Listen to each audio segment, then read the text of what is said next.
Hola a todos, ¿cómo están? Bueno, em, anteriormente habíamos definido lo que es el liderazgo, este complejo fenómeno que es el liderazgo.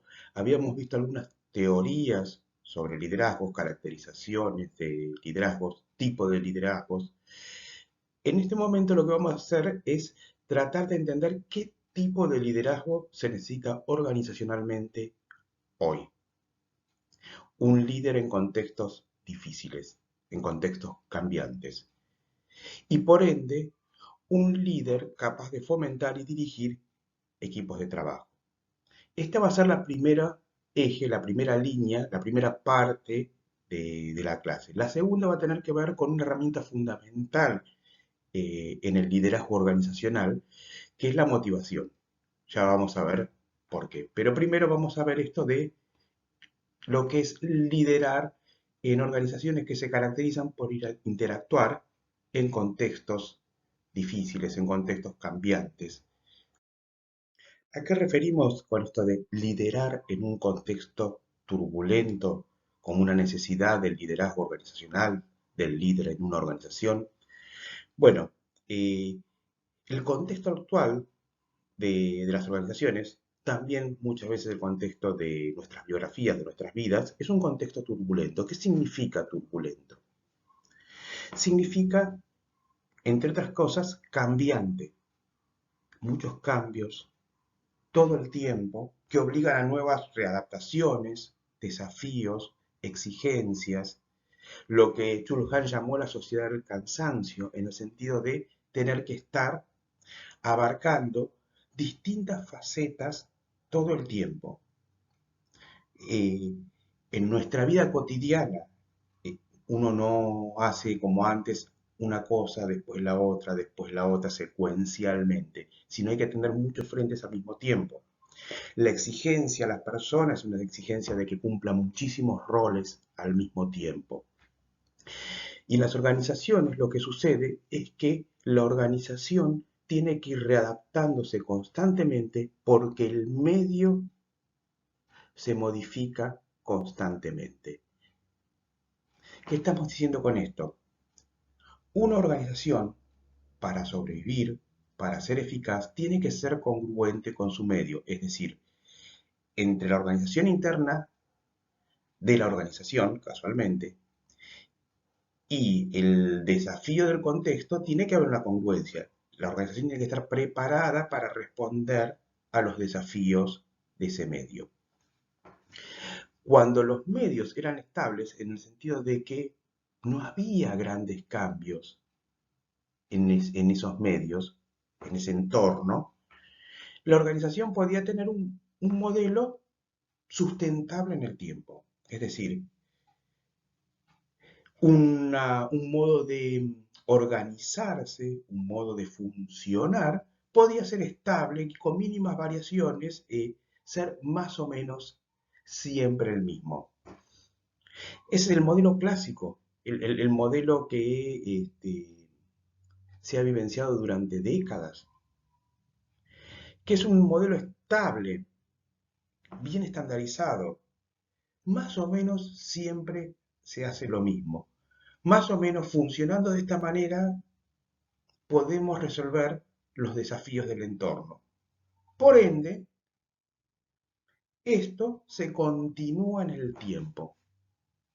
Estabilidad, eh, especificidad, son atributos de organizaciones en contornos estables, pero no son los actuales.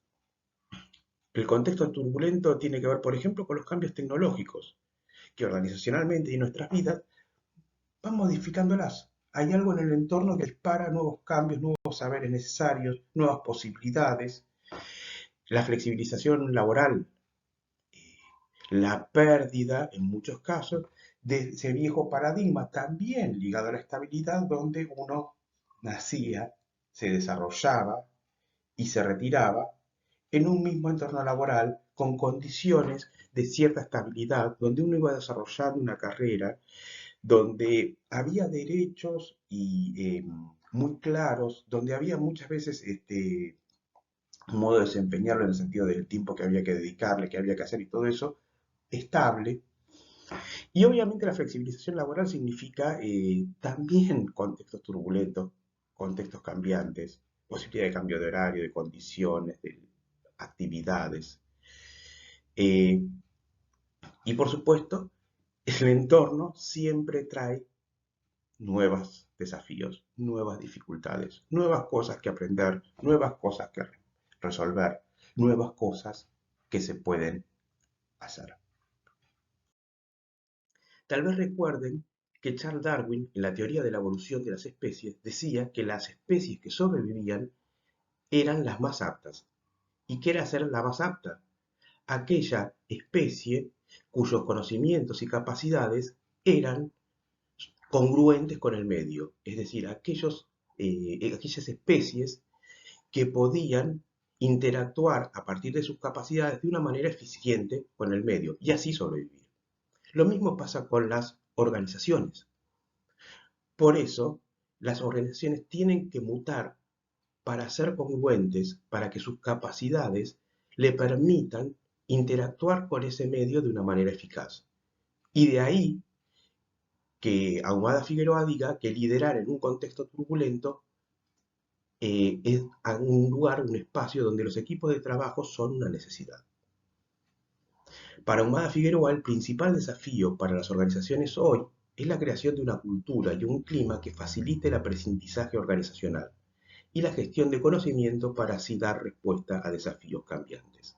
Es decir, las organizaciones, para sobrevivir en un entorno cambiante, en un entorno turbulento, tienen que demostrar, tienen que trabajar sobre ciertas capacidades que van a tener que ver con la gestión del conocimiento, la posibilidad de dar respuesta a desafíos cambiantes que le permitan sobrevivir y ser eficaces en ese medio.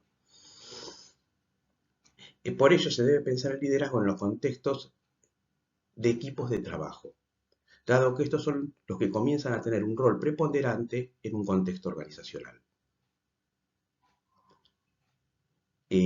Los equipos de trabajo son o necesitan ser los elementos más representativos de la dinámica que caracteriza el ser y el quehacer organizacional. ¿Qué estamos diciendo con esto? Nuevos desafíos implican una adaptación de las organizaciones a ese entorno. Allí es donde nuevas formas de liderar, nuevas formas de organizar, nuevas formas de interactuar son necesarias. ¿A qué llamamos equipos de trabajo? Los equipos de trabajo pueden ser definidos como una comunidad de personas que comparten significados y unas metas comunes, cuyas acciones son independientes y situadas sociohistóricamente y en donde el sentido de pertenencia viene dado por la responsabilidad, el compromiso y la confianza que los miembros sienten de forma recíproca. En esta definición vamos a ver algunos de los elementos que hacen que el equipo de trabajo sea una forma de organización congruente con estos desafíos de ese contexto, de ese entorno.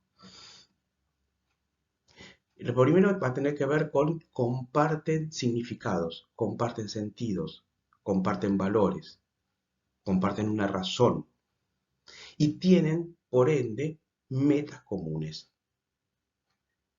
Las metas comunes van a tener que ver con que a partir de compartir quiénes somos, para qué estamos, qué se necesita de nosotros, qué queremos que suceda, a partir de ese consenso, es posible establecer metas que sean también compartidas. Bueno, esto somos, esto se necesita, esto queremos que suceda. Las metas que nos proponemos son estas. Y las acciones son interdependientes. Hay una relación constante entre todos los elementos de una organización. Ya es imposible pensar en departamentos o estancos, en, en equipos que trabajen sin ningún tipo de conexión. No es propio precisamente de los equipos de trabajo. De personas aisladas haciendo cada uno algo sin tener conexión con los otros. Y bueno, algunos valores necesarios para este sentido de pertenencia, o que vienen dados por un sentido de pertenencia, casi les diría, son la responsabilidad, el compromiso y una confianza necesaria entre los miembros. ¿Por qué? Porque compartimos significados, compartimos metas, y porque son metas y significados compartidos, nos comprometemos con ellos. Y si nos comprometemos con ellos, sentimos una responsabilidad en ese hacer. Estamos juntos y para actuar juntos, además, necesitamos tener confianza entre nosotros. En el próximo módulo vamos a profundizar muchísimo más lo que tiene que ver con los equipos de trabajo y el liderazgo en los equipos de trabajo. Pero de acuerdo a la línea que venimos trabajando o que venimos desarrollando hoy, vamos a citar algunos aspectos funcionales que hacen que los equipos de trabajo sean saludables, según Marian Krause. Y estos son la existencia de actividades conjuntas que faciliten la integración social, la lealtad, la responsabilidad y confianza entre los miembros, la capacidad personal y la participación social, la interacción social como herramientas necesarias. Hacemos juntos, necesitamos tener la capacidad de interactuar juntos. Esto, como verán, tiene mucho que ver con la definición que habíamos desarrollado recién. Otras características o otros aspectos tienen que ver con la existencia de una estructura interna consensuada, la claridad, transparencia y consenso en la distribución de roles y funciones. Los equipos de trabajo construyen y reconstruyen su identidad de forma permanente en el hacer, siendo por lo tanto artificial esa división entre ser y hacer. Los equipos de trabajo van siendo y van siendo a partir de su hacer. No hay primero un ser y después un hacer. Hay una construcción permanente, donde para que sean saludables son necesarias cumplimentar estos aspectos que acabamos de mencionar. Hoy el liderazgo en equipos de trabajo aparecen orientados más hacia la coordinación que hacia la dirección, dice este autor. ¿Y qué es coordinar? Coordinar como definición es unir dos o más elementos para que formen una unidad, un conjunto armonioso. Eso es lo que es coordinar como definición, como una de las definiciones posibles. Coordinar en una organización es una forma de liderar que aúna recursos, elementos técnicos y personas, saberes de personas, el capital humano, para dirigirlo hacia metas, para que todos estos elementos de recursos técnicos de capital humano funcionen de una manera armoniosa y se dirijan hacia metas consensuadas que le den unidad a este equipo de trabajo. A la hora de organizar un grupo de trabajo, entonces, hay 5 aspectos que todo buen coordinador debe tener presentes. El primero es tener una visión global del proyecto o trabajo a realizar. Para aunar a las partes, quien realiza la actividad de tratar de unir todos estos elementos tiene que tener una mirada global, completa, de las metas y de la forma de organización. Es decir, para unir a las partes se tiene que tener en claro el todo internamente, porque es la única manera de ir adecuando y adaptando estas partes. Tiene que conocer al equipo. Además tiene que conocer al equipo, tiene que conocer ese capital humano, las características de ese capital humano con el que va a interactuar, sus saberes, sus capacidades, también sus dificultades. Porque es imposible formar un equipo de trabajo eficaz si no tengo en cuenta quiénes lo van a componer, vuelvo a repetir, sus capacidades y también sus límites. Para poder actuar juntos, además, se deben marcar objetivos comunes y específicos, elaborar un plan de trabajo claro que direccione y que dirija, y que para poder actuar juntos, además, obviamente es necesario crear canales de comunicación eficientes. Si vamos a estar juntos, necesitamos comunicarnos, porque comunicarnos es la forma de ajustar ese hacer juntos. Resumiendo muy brevemente, entonces vemos que los contextos en que actúan o interactúan las organizaciones han cambiado. Eso implica una reformulación o una modificación hacia adentro en las organizaciones para poder actuar de manera congruente con ese contexto que cambia. Dentro de ello aparece los equipos de trabajo como una forma de interacción necesaria para esto y un liderazgo que sea capaz precisamente de liderar equipos de trabajo.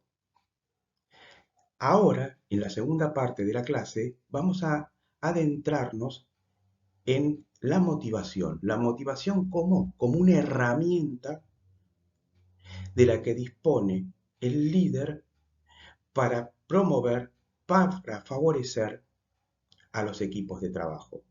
Acuérdense que, entre otras cosas, ahí hablamos de compromiso, de involucramiento. Los equipos de trabajo necesitan gente comprometida, involucrada, que se sienta parte. Bueno, los motivadores son herramientas que van a permitir promover, facilitar eso que es una característica necesaria en los equipos de trabajo. ¿De qué hablamos cuando hablamos de motivación y motivadores? Acá dice que el motivo es un estado interno que da energía, activa o mueve y que dirige o canaliza la conducta hacia las metas.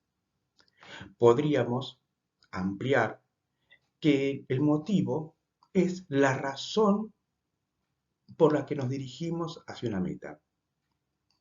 Ese estado interno tiene que ver con la razón, aquello que hace que sea necesario o deseable dirigirnos hacia una meta, teniendo en cuenta que el que sea necesario, precisamente, muchas veces va a ser que sea deseable.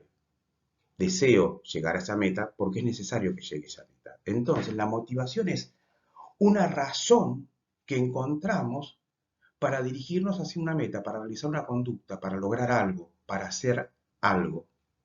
Eso es el motivo, el por qué hago algo. Los motivadores son aquellos factores, por ejemplo, reconocimiento, logros, bienes, que inducen conducta en una persona hacia esas metas. Los motivadores entonces son aquellas razones, pensadas como factores, que inducen la conducta de una persona hacia la meta. Es decir, aquellas razones, aquellos por qué quiero llegar hacia ese lugar. Me interesa, me involucro con cumplir determinadas metas. Lo que un líder debe hacer es generar los motivadores que hagan que sea deseable y genere satisfacción el comportarse en forma efectiva para la organización y la tarea. ¿Qué significa esto? Esos motivadores, como factores que inducen conducta, tienen que ser promovidos de tal manera que a partir de ellos, cada uno de los integrantes de un equipo de trabajo crea que es deseable cumplir las metas que involucran a la tarea y a la organización. Hay algo en estos factores pensados como recompensas, si se quiere, que hacen que desee comportarme de forma efectiva para la organización y la tarea. Es decir, es aportar ciertas razones para que quien realice la tarea esté involucrado en hacerlo de forma efectiva y además hacerlo de esa manera le genere satisfacción. Motivo es la razón que genera esas energías, ese estado interno que nos lleva a dirigirnos hacia algo, a intentar cumplir una meta. Es la razón por la cual deseamos o necesitamos hacer algo. Por supuesto, ¿cuáles son los grandes motivadores humanos? Ha sido, digamos, un eje sobre el cual se han preguntado un montón de cientistas sociales. ¿Qué es lo que motiva entonces a las personas? Vamos a ver ahora algunas de ellas. Uno de los primeros modelos clásicos es el de Maslow, que es la teoría de la jerarquía de las necesidades. Maslow, a través de una famosa pirámide de las necesidades, dice que la motivación de las personas depende de 5 distintos tipos de necesidades: fisiológicas, de seguridad, de afecto, de estima y de autorrealización, y que una vez satisfecha cada una de estas pierde su poder motivador. Maslow había establecido una pirámide, primero, porque para él este tipo de necesidades era jerárquica. ¿Qué significa? En la base de la pirámide van a estar las necesidades fisiológicas. ¿Qué son las necesidades fisiológicas?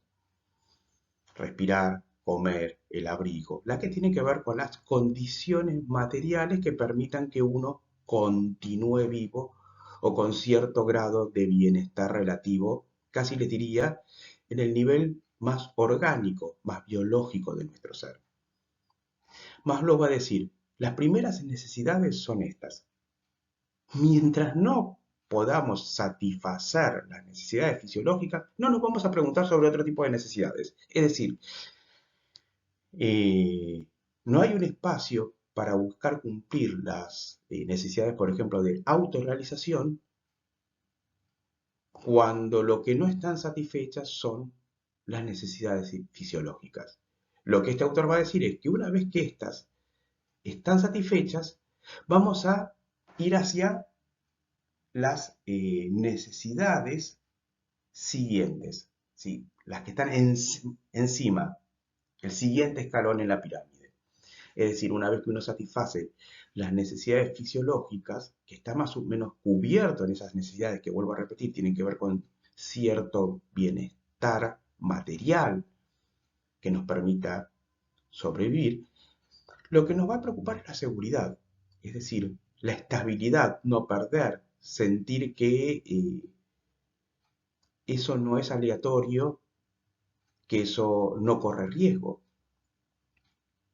Una vez que uno se siente relativamente cumplimentado en lo que es la seguridad, va a intentar o va a sentir necesidades de afecto, de amor, ser querido, amado, aceptado. Fíjense, el siguiente escalón es el de la estima, ser valorado, pertenecer y ser reconocido dentro de un sistema de relaciones humanas. Si primero nos importará lo básico como el abrigo, la alimentación, por ejemplo, en el segundo, la seguridad, sentir cierta estabilidad y que todo eso no está permanentemente en riesgo o puede ser modificado, los escalones siguientes van a tener que ver con el sentirse parte, el sentirse reconocido, el sentirse estimado, el sentirse miembro de un conjunto humano. La mirada valorativa del otro. Y por último, él pone la autorrealización. Esta sensación de que uno cumplió y se realizó de acuerdo a sus posibilidades. La sensación de que uno fue aquello que deseaba y quería ser. Esta es la teoría de las necesidades de Abraham Maslow, que vuelvo a repetir, es jerárquica en forma de pirámide y que implica que una vez cumplida una, se tiende hacia la otra. ¿Qué dice Maslow en relación a los liderazgos? Que los líderes han de motivar a los liderados a partir de que se generen primero esas necesidades y las herramientas para que se satisfagan las necesidades no satisfechas. Hay una teoría posterior que continúa un poco y reformula la teoría de Abraham Maslow, que es la teoría ERG de Alderfer. Esta teoría afirma que existen tres necesidades humanas básicas. Ahí donde había cinco, acá va a caracterizar tres. De existencia, que son las fisiológicas y materiales, es decir, las primeras necesidades son aquellas que nos aseguran existir, continuar, seguir existiendo como organismos. De relación, que son las que implican la interacción, el estar con otros, la relación con la gente, y de crecimiento, que son las que impulsan a una persona a seguir desarrollándose, crecer a partir de la creatividad, de la producción, de generar efectos sobre sí mismo o sobre el medio. Es decir, necesitamos aquello que nos permita sobrevivir, necesitamos otra vez ser parte de algo, necesitamos ir creciendo y desarrollándonos. Y estas son las tres necesidades que este autor propone. A diferencia de Maslow, no las pone tan jerárquicas, dicen que interactúan, no es que según él, cuando uno satisface una, pasa a la otra. Estas necesidades están siempre, simplemente que nos obligan a cada momento a nuevas conductas para cumplimentarlas. ¿Qué estoy diciendo con esto? Por ejemplo, las necesidades de crecimiento en algún momento van a tener que ver con un estudio, en otro con una capacitación, en otro con el desarrollo de una actividad. Siempre están. En cada momento de nuestra vida irán tomando eh, nuevas formas de satisfacerlas. Continuando con las teorías de la motivación, ahora vamos a ver el enfoque motivador-higiene de Breifer, Crockett y de Herzberg. En este enfoque se explica la motivación en términos de lo que ellos llaman dos grupos de necesidades. Acá, como verán, está ya directamente enfocado a lo laboral organizacional. Eh, el- la pirámide de Maslow era de necesidades generales del humano, eh, pero aquí están mucho más enfocados a lo que ya es las necesidades laborales. Y entonces, como decíamos, habla de dos grupos de necesidades. En la primera se la llama factores de mantenimiento o de higiene, con que van a tener que ver con una supervisión, con las revisiones del trabajo, con el sueldo, con el estatus. Y a eso se va a llamar factores de mantenimiento o de higiene. Lo que dicen estos autores es que su presencia no motiva, pero debe estar presente para evitar que se produzca la insatisfacción. Es decir, no operan o no actúan como motivadores profundos de la conducta, pero que son necesarios porque si faltan, lo que hay es una insatisfacción en relación a el estado laboral. ¿A cuáles va a llamar factores motivadores? A los que apuntan al segundo grupo de necesidades, que va a llamar contenidos del trabajo. Y estos van a estar relacionados con el logro, el reconocimiento, el desafío del trabajo, el progreso, el crecimiento. Y como decíamos, resultan ser los motivadores reales, ya que tienen el potencial de producir el sentimiento de satisfacción. Por eso, si el primer factor apunta, o el primer grupo de necesidades apunta al mantenimiento, a algo que no genera motivación, pero que es necesario para no estar insatisfecho, los verdaderos motivadores van a tener que ver con esto. Lo que van a dirigir, entusiasmar, hacer que nos comprometamos, van a tener que ver con un logro, con el reconocimiento, con los desafíos, con el progreso y el crecimiento. Por otro lado, otra de las teorías de la motivación es la motivación a partir de las expectativas de Viktor Brom. Lo que Brom sostiene como muy simplificado es que aquello que motiva a las personas a realizar acciones para lograr alguna meta es la recompensa, aquello que se va a lograr, las expectativas de lo que se va a lograr eh, llegando a esa meta. Está muy relacionado con un concepto que es el concepto de reforzador, que viene del conductismo. El reforzador es aquella respuesta que hace que uno desee continuar una conducta. Aquí es el imaginar la recompensa, el reforzador que llegará después de la acción, es lo que nos motiva a realizarla. La expectativa de logro en el sentido de recompensa, vuelvo a repetir, es el que conduce o motiva las acciones. Lo hacemos pensando en qué vamos a lograr y si podemos llegar a esa meta, obviamente. Precisamente en el modelo de la motivación de Porter y Lawler, lo que hace hincapié es en que la motivación va a tener que ver, una vez más, porque retorna a la teoría de las expectativas, con las expectativas de recompensa o de logro después de realizar la acción. Pero hace mucho hincapié en la evaluación de que, quien va a realizar las acciones, de la cantidad de esfuerzo y la recompensa. Es decir, cuánto se necesita esforzar, cuánta energía es necesaria, podré o no podré, y ligados a esto, el valor de la recompensa. Es como una ecuación. Cuánto tengo que esforzarme, cuánta energía tengo que disponer, qué lograré, qué recibiré una vez satisfecha esa meta. La teoría de la equidad de John Adams habla que un factor muy importante va a tener que ver con cómo se percibe la recompensa por la acción. Es decir, es muy central que cuando lleguemos a esas metas, recibamos esa recompensa, sintamos que es justa. Justa porque es la que corresponde. Y esto va a tener que ver con el valor que le demos a lo que logramos en función del esfuerzo que dimos, pero también incluso y muchas veces, para quien tiene roles de jefatura o de liderazgo, es necesario marcar esto, es comparativo.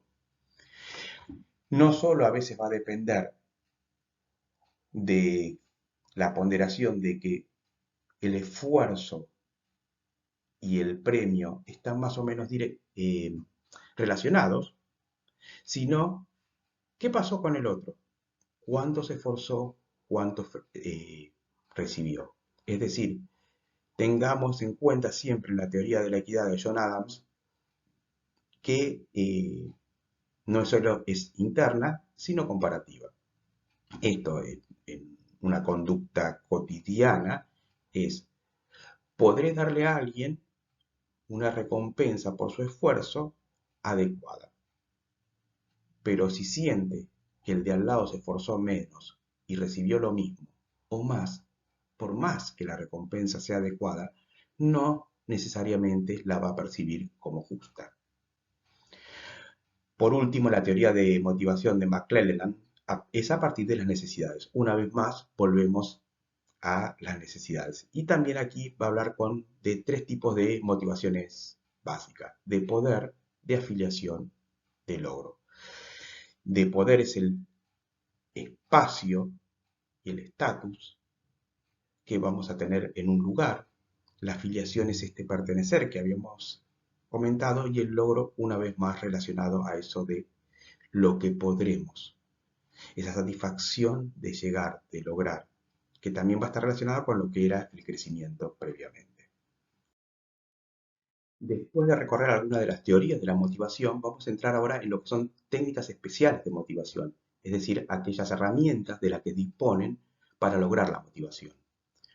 Decíamos antes que un motivador influye sobre la conducta de una persona aumentando el compromiso en la consecución de una meta a partir de la satisfacción de necesidades, es decir, son aquellos estímulos o aquellas recompensas que se pueden dar y que hacen que se aumente el compromiso con la consecución de la meta. Satisfacer las necesidades, cumplimentarlas, son un motivador para realizar la tarea, y cuanto más grande sea el motivador, más me comprometeré a realizarlo de manera correcta. Entonces, por ende, aumentan el rendimiento y generan bienestar, y de ahí que se lo considere una herramienta esencial. ¿Por qué?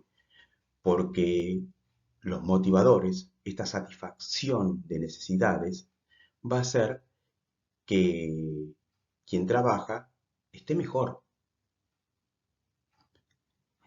y que aparte se comprometa con la tarea, le importe más, y eso va a hacer que aumente su rendimiento. Estos estímulos, estas recompensas, van a hacer que la persona se comprometa, porque acuérdense que el motivo es esa razón que hace deseable que haga algo. Cuanto más fuerte es el motivo, más me comprometeré para realizarlo, y más satisfecho me sentiré por haber logrado aquello que motivó la acción.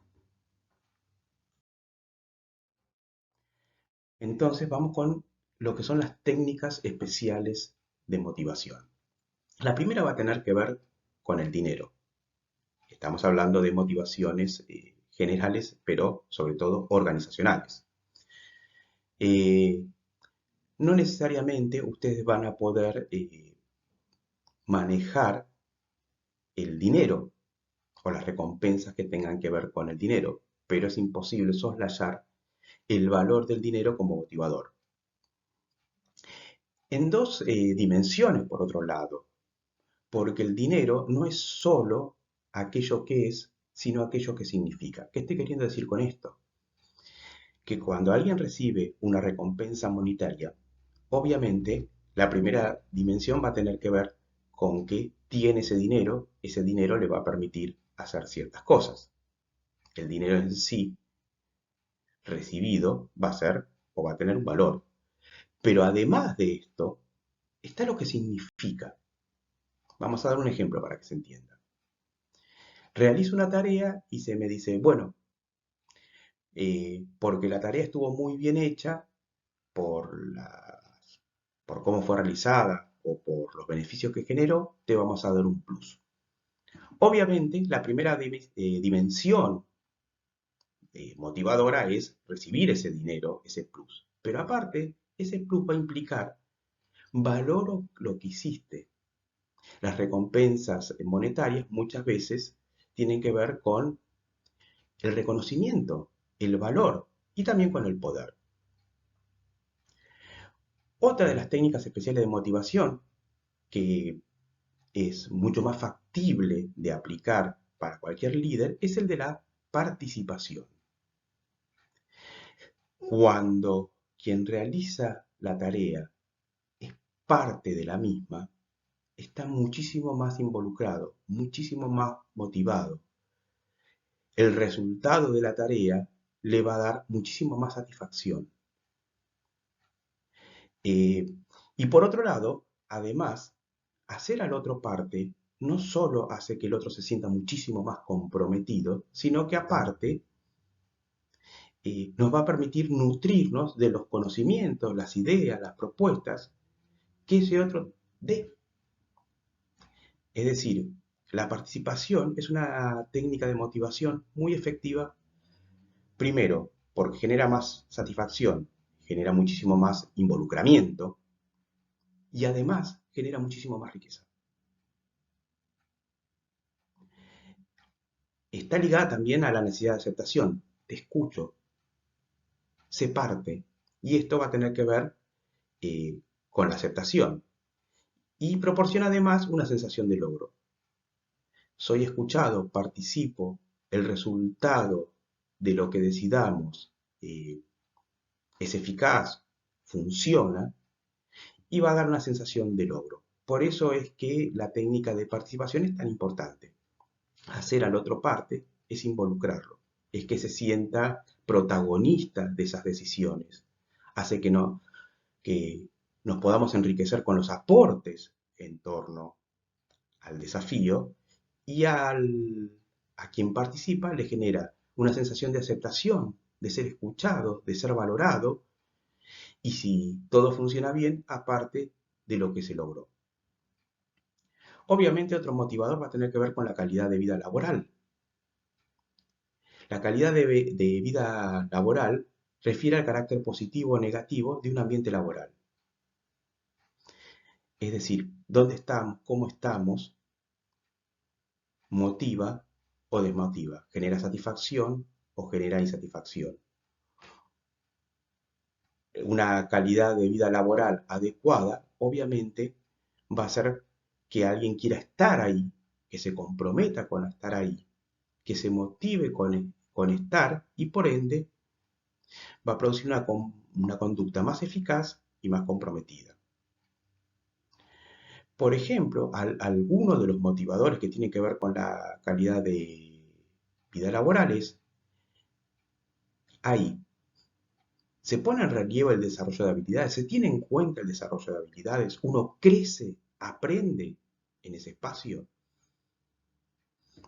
Por otro lado, mediar todas las posibilidades para reducir el estrés ocupacional, es decir, que el estar ahí, cumplir las tareas, no genere una situación de estrés todo el tiempo, porque el estrés aparte de que enferma, reduce las capacidades, es una carga que genera angustia, que desmotiva y que además impacta en la eficacia. Alguien estresado es menos eficaz. Por otro lado, la cooperación, la calidad de relaciones interpersonales, obviamente, también va a ser a la calidad de vida laboral. Es decir, la calidad de la vida laboral va a tener que ver con la motivación con la que estemos ahí. Algunas de las herramientas para facilitar la calidad de vida laboral son estas. En algunas, el líder podrá tener incidencia directa, tal vez en otras no. Pero esto no significa que no sean herramientas disponibles. Poder, en lo posible, en el espacio que está, generar desarrollo de habilidades, tratar en lo posible de que la organización reduzca el estrés ocupacional y, por supuesto, generar relaciones cooperativas en el equipo y con aquellos que dirigen. Otra técnica esencial en generar condiciones de motivación que opera como motivador es el enriquecimiento de puestos. El enriquecimiento del trabajo significa que se agregan motivadores adicionales a un empleo para hacerlo más gratificante. Eso sería básicamente como a qué llamamos enriquecimiento de puestos. ¿Y por qué y cómo se puede enriquecer este trabajo, este empleo? A partir de la variedad de tareas, es lo primero, es decir, una única tarea, siempre la misma, y que es rutinaria, va desmotivando poco a poco. Hacer siempre lo mismo, siempre de la misma manera, sin posibilidad de cambios, sin posibilidad de crecimientos, sin posibilidad de modificaciones, nos va poniendo una rutina y esa rutina muchas veces actúa como precisamente lo contrario, desmotivadora. Entonces, la variedad de tareas es un desafío, obliga a renovar, obliga a ampliar, obliga a repensar, genera estímulo desde el afuera que genera acción. Las tareas que van variando producen un efecto motivador por su mismo desafío. Por otro lado, otro de los aspectos es la identificación con la tarea, es decir, cómo me siento parte, cómo me siento involucrado con la tarea. Y relacionado con eso, el significado de la tarea, que es lo que hago, cuán importante, necesario, vital es. Un motivador esencial es sentir que lo que uno hace vale, que tiene un significado de valor, que no, que no es cualquier cosa, que hacerlo bien redunda en un beneficio para alguien organizacionalmente o para las personas para las que se presta el servicio. En este caso, por ejemplo, el cuidado. Eh, Sentir que la tarea es importante y vale es un enorme motivador. Un motivador al que no se puede soslayar. Vamos a estar muchísimo más comprometidos si sentimos que lo que hacemos vale, es importante, es necesario, produce efectos de los que uno puede sentirse orgulloso. Por otro lado, dentro del enriquecimiento de puestos, la autonomía opera como motivador. Esta capacidad de una autonomía relativa, porque no es que no haya directivas o que no haya un marco que organice, pero la posibilidad de una relativa autonomía dentro de estos marcos me desafía porque implica un necesario involucramiento de las capacidades propias para el desarrollo de la tarea. Y por último, la retroalimentación. Si alguien está cumpliendo una tarea, la está realizando de manera eficaz y está identificado y siente que esa tarea es importante, que hay grados de autonomía, también eh, motiva y muchísimo la devolución, la mirada, por ejemplo, del líder sobre lo que se está haciendo. Motiva porque nos ayuda muchas veces a retroalimentar en el sentido de aspectos a mejorar. Descubrir que hay algo que se puede hacer mejor, si se maneja bien el modo de transmitirlo, motiva, porque nos brinda herramientas para, si estoy involucrado en la tarea y siento que es importante, me da herramientas para poder mejorar, para poder resolver, pero también desde el valor. La retroalimentación desde el me dan valor. Lo que hago es importante y alguien me devuelve que lo hago bien, que es importante lo que estoy haciendo. Y por supuesto, todos estos elementos eh, generan un estar muchísimo más motivado dentro de los ambientes laborales. Por último, aunque no están desarrolladas, en el texto se mencionan otras técnicas de motivación, algunas de las cuales podremos estar de acuerdo o no, pero que existen como técnicas de motivación. Obviamente, una técnica de motivación es la recompensa-castigo. Si lo haces bien, te recompenso; si lo haces mal, te castigo, que era una técnica de motivación propia de los líderes autoritarios. En las organizaciones jerárquicas actúa muchísimo como modo de inducir conductas. Otro que se asemeja mucho es directamente el te doy el empleo, te despido, o el ascenso y el estancamiento. Como verán, todos tienen que ver con recompensa y castigo, ¿no? También algunos que tienen un valor como el prestigio y la falta de reconocimiento, es decir, si soy valorado o no. Un motivador que también es muy importante es el generar espacios de capacitación como medios de progreso. Y otro motivador es eliminar los medios físicos de insatisfacción, es decir, aquellas cosas en la situación laboral que generan insatisfacción, si son eliminadas, producen la satisfacción de que no existan. Estas son algunas de las técnicas de motivación que estuvimos desarrollando. Es importante entender que estos factores motivadores son herramientas necesarias. La utilización de estos factores, la utilización estratégica de estos factores, va a permitir que esté muchísimo más motivado quien realiza la tarea y más satisfecho. Obviamente, eh, un deseo de un líder, de un jefe de enfermería, es que con quienes trabajen lo hagan cada vez más comprometidos, cada vez de manera más eficaz y satisfechos, en una sensación de bienestar. Nombramos estas tres categorías como diferentes, pero obviamente las tres van a estar interrelacionadas.